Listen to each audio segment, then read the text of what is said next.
to be associated with LICA. This is an important event for us, one we're very excited about having, and in an area which, as you'll see, we're pushing forward with real enthusiasm and energy going forward. Let me first of all say that my parents named me Lawrence. That's what's on the birth certificate. However, they started calling me Grundoon after a comic strip character, Pogo, a little baby whose diapers kept falling off. And when I was 3, I said, me Doon, not Grundoon. So that stuck. That's on my passport, that's on my social security card, that's on everything. So that explains the odd name. It's a pleasure actually to have it. Thank you. As I said, it's also, I have to make one correction. I'm the Deputy Director of Brookhaven National Laboratory. I am responsible for science and technology, so it's especially appropriate for me to be here today in this capacity.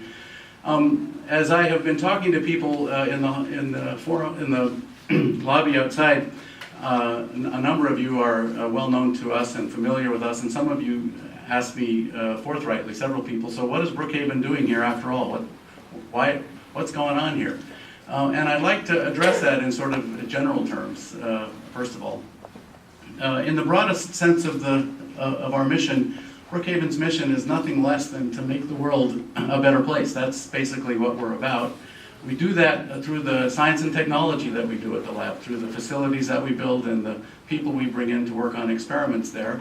Also, we have a large user community. We invite people in to use our machines. So that's our purpose in the broadest sense. At the next level down, it's to discover the solutions that power and secure America's future.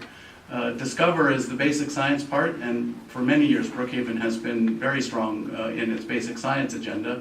I hope all of you think of us whenever you think about the origin of the universe. I hope you think, oh yeah, that's what they do down in Brookhaven.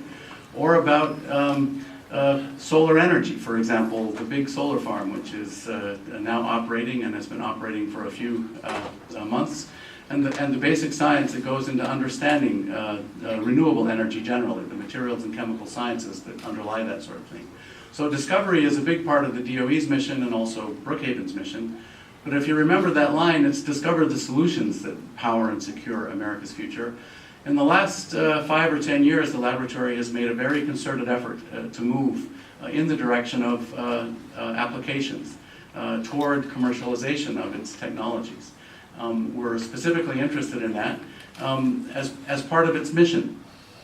Discover the solutions that power and secure America's future refers to the DOE's commitment to energy security, to national security, and also to economic security.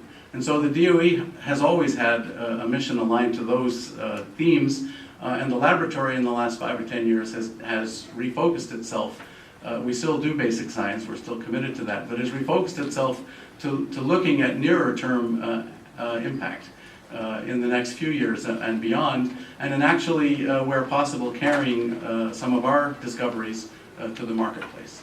So several years ago we reorganized the laboratory and created a new directorate, several different divisions, specifically focused on global and regional solutions, and also brought in Walt to head the technology commercialization partnership, to actually broker these kinds of relationships, to move the laboratory forward in particular in these areas. And so we have a very strong commitment to this kind of activity looking ahead. It's an illustration of federal-private partnerships, which we've always had the potential to do on Long Island with Brookhaven Lab, but one we didn't completely take advantage of. We're changing that now. We're moving strongly in the direction of developing these relationships. Let me say again what a pleasure it is to be associated with LICA, and taking advantage of the fact that this region, the Long Island and New York, has a national lab in its backyard. There only are, as you'll see in Bob's talk, there only are 17 DOE labs in the country, only 10 in the Office of Science. So this is really a unique opportunity. We're the only one in the Northeast, and it gives us an opportunity to really take advantage of what we have to offer. One of the good things about us is that it's part of our mission to do this. We as part of our mission, we offer these opportunities, the use of our facilities, working with our scientists. We do that for free. However, we've made, as a part of our large strategy looking forward, we've made moving toward commercialization, toward licensing a part of our business plan.